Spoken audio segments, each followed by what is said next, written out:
በእውነት ላይ መጠራጠርን በተመለከተ የተሰጠ ማስጠንቀቂያ። ስለ ወጣቶቻችን እጅግ የበለጠ ሐዘን ይሰማኛል።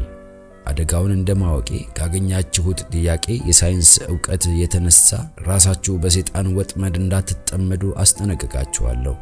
ያለ ፍርሃ እግዚአብሔር ልታገኘው ከምትችለው ዕውቀት ሁሉ ይልቅ ንጹሕና ትሑት ልብ ያለህ መሆን ያሻል።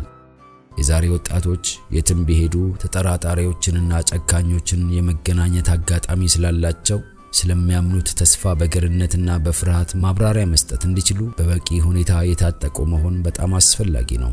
ቶማስ ፔን ሞቶ በመቃብር ውስጥ ያለ ቢሆንም ስራዎቹ በዓለም ርግማን ሆነው ይኖራሉ።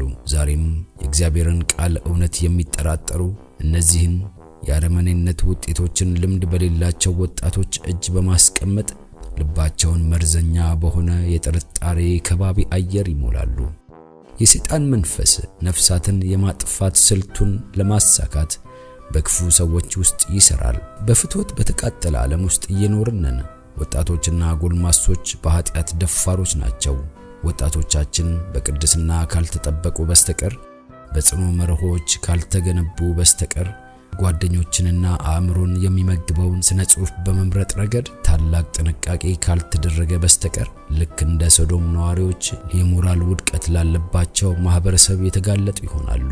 የዓለም ሕዝብ ውጫዊ ገጽታው በጣም ማራኪ ሊሆን ይችላል። ነገር ግን ሁል ጊዜ በመጽሐፍ ቅዱስ ላይ መጥፎ አስተያየት የሚወረውሩ ከሆኑ በጣም አደገኛ ወዳጆች ናቸው። ምክንያቱም የእምነታቸውን መሰረት ዝቅ ለማድረግና የጥንቱን የወንጌል እምነት ትክክለኛነት ለማበላሸት ሁል ጊዜ ስለሚሹ ነው። ወጣቶች ብዙ ጊዜ የመጠራጠር ዝንባሌ ካላቸው ጋር ይገናኛሉ።